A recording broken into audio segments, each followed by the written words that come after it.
Welcome back, guys. This is Dev here, and hey, guys, again I'm here the Indian Express editorial with Hindi translation. So चलिए guys एक बार फिर से शुरू करते हैं the Indian express के editorial को विथ हिंदी ट्रांसलेशन। और यहाँ पे आप देख सकते हैं बहुत ही सटीक और बहुत ही सिंपल वर्ड में आज के एडिटोरियल को हम लोग सिंपल से समझेंगे। और यहाँ पे न केवल समझेंगे बल्कि उसको यहाँ पे पूरी तरीके से समझने की कोशिश करेंगे कि एडिटोरियल क्या कहना चाहता है और क्या यहाँ पे वे फॉरवर्ड यहाँ पे आंसर दिया गया है। और यहाँ पे आप इंग्लिश वर्जन भी साथ ही साथ देख सकते हैं। तो यहाँ पे आप दोनों ही वर्जन में हमारे एडिटोरियल को देख सकते हैं। एक छोटी सी मैं आपको जानकारी दे दूँगा, इस कई बार वीडियो टाइम पर अपलोड नहीं होते हैं। उसका सिंपल सा कारण ये है कि रूरल बैकग्राउंड से बिलोंग करने के कारण जो न्यूज़पेपर हैं वो कई बार टाइम पे अवेलेबल नहीं हो पाते हैं। और कहीं ना कहीं रैनी सीजन में तो डेफिनेटली नेटवर्क इशू ज़्यादा ही आ जाता है, तो कई बार वो भी एक कारण बन जाता है। लेकिन मैं फिर भी आई ट्राई माई बेस्ट कि सारी चीज़ें टाइम पर ही प्रोवाइड करी जाए। लेकिन कभी अगर ऐसा होता है चीज़ें टाइम पर नहीं होती तो आप उसको दिल पे नहीं लेंगे, क्योंकि एज अ इंसान गलतियाँ होती रहती हैं। तो जस्ट इग्नोर देम एंड जहाँ से अच्छी चीज़ें प्रोवाइड हो रही हैं या मिल रही हैं लेते चलें। क्रिटिसाइज़ करने पर ज़्यादा ध्यान ना दें। और मैं अगर आप इस चैनल से जुड़े हैं तो एक बार मैं आपको बता दूं कि यहाँ पे अगर आपको कोई भी चीज़ प्रोवाइड करी जा रही है तो हमेशा विथ क्वालिटी दी जाती है, भले ही वहाँ पे टाइम क्यों ना लग जाए। तो वो सारी चीज़ें यहाँ पे ध्यान रखते हुए वीडियो को हमेशा बनाने की कोशिश करी जाती है। लेकिन फिर भी अगर कोई गलती हो तो डेफिनेटली आप एज अ व्यूअर हमें सजेस्ट कर सकते हैं कि यहाँ पे गलतियाँ हो रही हैं तो आप सुधार कर लें। तो चलिए गाइस एक बार फिर से शुरू करते हैं आज के एडिटोरियल को। और बहुत ही सिंपल है, आइए समझने की कोशिश करते हैं। सो फर्स्ट ऑफ ऑल देख सकते हैं यहाँ पे बताया जा रहा है बहुत ही सिंपल वर्ड में। कहा जा रहा है कि क्लोजर टुगेदर। देखो, क्लोजर का मतलब होता है कोई चीज़ नज़दीक, यानी कि क्लोजर होना, ठीक है, आपके पास में होना। अब टुगेदर का मतलब होता है, गेदर का मतलब होता है इकट्ठा, और टुगेदर का मतलब होता है एक साथ। तो जो चीज़ है वो एक साथ इकट्ठी हो रही है, ऐसा कुछ करके यहाँ पे बताया जा रहा है। आइए समझते हैं सब टॉपिक क्या है। कहा जा रहा है कि क्वाड सिम्स। क्वाड सिम्स यानी ऐसा लगता है, ऐसा दिखता है, more cohesive and ready to act an initiative agreed upon previously but complex challenge remain. तो क्या मतलब हुआ इसका, आइए समझते हैं हिंदी वर्जन में। तो जैसा कि आप यहाँ पे देख पा रहे होंगे, कहा जा रहा है जो टॉपिक दिया गया है आपस में नज़दीकी, यानी कि आपस में नज़दीक होने की कुछ बात यहाँ पे हो रही है। क्या मतलब हो रहा है इस पार्टिकुलर एडिटोरियल के टॉपिक का। कहा जा रहा है कि क्वाड पहले से सहमत पहलुओं पर कार्य करने के लिए अधिक सामंजस्यपूर्ण और तैयार लगता है, लेकिन जटिल चुनौतियां हैं इसके सामने। तो कहीं ना कहीं आप देख सकते हैं क्वाड की बात हो रही है। क्वाड के लिए कहा जा रहा है कि ये हमेशा से ही और कहीं ना कहीं सामंजस्यपूर्ण कार्य करने के लिए तैयार लगता है, लेकिन कहीं ना कहीं इसके सामने लगभग अभी भी काफ़ी चुनौतियां दिख रही हैं। आइए चलते हैं, समझते हैं क्या न्यूज़ है और क्या हमें यहाँ पे समझना है। कहा जा रहा है कि the Tokyo summit of the quadrilateral security dialogues come at a momentous geopolitical changes triggered by Russia invasion of Ukraine. क्या है इसका मतलब, आइए समझते हैं। कहा जा रहा है कि चतुर्भुज सुरक्षा वार्ता का महामहिम टोक्यो शिखर सम्मेलन रूस के यूक्रेन पर आक्रमण से उत्पन्न महत्वपूर्ण भू राजनीतिक परिवर्तनों के समय आता है, ऐसा यहाँ पे बताया जा रहा है। कि आपको पता है कि जैसे कि रूस और यूक्रेन के बीच में झगड़े चल रहे हैं, तो उस उन उन टाइम के दौरान ही ये जो सम्मेलन है, टोक्यो शिखर सम्मेलन, ये हो किसको लिए रहा है, तो ये जो चतुर्भुज सुरक्षा वार्ता है इसके लिए हो रहा है। तो ऐसा बताया जा रहा है कि ऐसे सिचुएशन में जहाँ की रूस और यूक्रेन के बीच में झगड़े हो रहे हैं, तो इस प्रकार के भू राजनीतिक सम्मेलन होना एक ओट सी बात है। आइए समझते हैं पूरा न्यूज़ क्या है। आगे कहा जा रहा है कि it has reaffirmed that the grouping of four important democratic power in order sorry The Indo-Pacific region is here to stay and remains relevant in the new world order that is taking shape. Hindi version की अगर बात करें तो कहा जा रहा है कि इसने फिर से पुष्टि की है कि भारत प्रशांत क्षेत्र में चार महत्वपूर्ण लोकतांत्रिक शक्तियों का समूह यहाँ रहने के लिए है और नई व्यवस्था में प्रासंगिक बना हुआ है जो आकार ले रही है, ऐसा बताया जा रहा है ऑथर के थ्रू। आगे की न्यूज़ समझने की कोशिश करते हैं। आगे कहा जा रहा है कि it has a settled question about US interest in the region at a time when it is preoccupied in what is now very nearly a proxy war against Russia. Much will, of course, depend on how long the conflict in Ukraine, how it might end, and whether what other changes and security and economic challenges it brings in its wake. India's separate and differing stand on the war did not create any dissonance at the summit.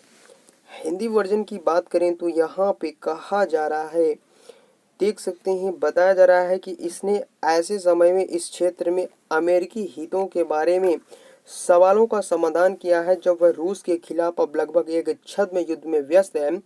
निश्चित रूप से बहुत कुछ इस बात पर निर्भर करेगा कि यूक्रेन में संघर्ष कितने समय तक चलता है, ये कैसे समाप्त हो सकता है और इसके मद्देनज़र कौन से अन्य परिवर्तन और सुरक्षा और आर्थिक चुनौतियां आती हैं। साथ ही साथ युद्ध पर भारत के अलग और अलग रुख ने शिखर सम्मेलन में कोई मतभेद पैदा नहीं किया। वास्तव में क्वाड अब एक समूह के रूप में अधिक सामंजस्यपूर्ण लगता है। आइए समझते हैं एक बार फिर से, एक मिनट, हाँ चलिए यहाँ से देखेंगे। बताया जा रहा है, Indeed the quad now seems more cohesive as a group and ready to act on initiative agreed upon previously, committing $50 billion for infrastructure building in the region, creating a new partnership for maritime and domain awareness with regional states to combat illegal fishing and respond to humanitarian disasters, and recommending to a COVID-19 vaccination project and making some forward movement toward tackling the disruption in the global supply chain for semiconductor. With the release at the summit of the common statement of principle on critical technology supply chains। आइए समझते हैं क्या कहा जा रहा है। जैसा कि अभी अभी मैंने आपको यहाँ पे बताया, देख सकते हैं यहाँ से बताया जा रहा है कि वास्तव में क्वाड अब एक समूह के रूप में अधिक सामंजस्यपूर्ण लगता है और इस क्षेत्र में बुनियादी ढांचों के निर्माण के लिए पहले से प्रतिबद्ध लगभग $50 बिलियन की पहल पर कार्यवाही करने के लिए तैयार है। अवैध मछली पकड़ने से निपटने के लिए क्षेत्रीय राज्यों के साथ समुद्री डोमेन जागरूकता के लिए एक नई साझेदारी बनाना और मानवीय आपदाओं का जवाब देना, एक कोविड-19 टीकाकरण परियोजना के लिए फिर से प्रतिबद्ध होना और साथ ही साथ महत्वपूर्ण प्रौद्योगिकी आपूर्ति श्रृंखलाओं पर सिद्धांतों के समान वक्तव्य के शिखर सम्मेलन में रिलीज के साथ अर्धचालकों के लिए वैश्विक आपूर्ति श्रृंखला में व्यवधान से निपटने की दिशा में कुछ आगे बढ़ना है, ऐसा यहाँ पे क्वाड के संदर्भ में बताया जा रहा है। आगे चलेंगे और आगे समझने की कोशिश करेंगे।